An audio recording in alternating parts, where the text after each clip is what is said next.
10వ తరగతిలో అత్యుత్తమ ప్రతిభ కనబర్చిన విద్యార్థులను పర్చూరు శాసనసభ్యులు ఏలూరి సాంబశివరావు ఘనంగా సత్కరించారు.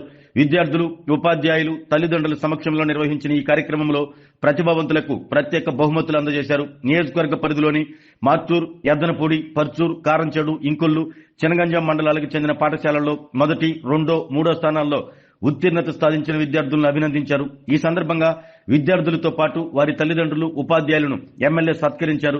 విద్యార్థుల ప్రతిభకు తోడ్పడిన ఉపాధ్యాయులను శాలువాలతో సన్మానిస్తూ వారి కృషిని కొనియాడారు. ఇదే స్ఫూర్తితో విద్యార్థులు ఉన్నత విద్యలోనూ మెరుగైన ఫలితాలు సాధించి తల్లిదండ్రులు, పాఠశాలలు ఆ ప్రాంతానికి మంచి పేరు తీసుకురావాలని ఆకాంక్షించారు.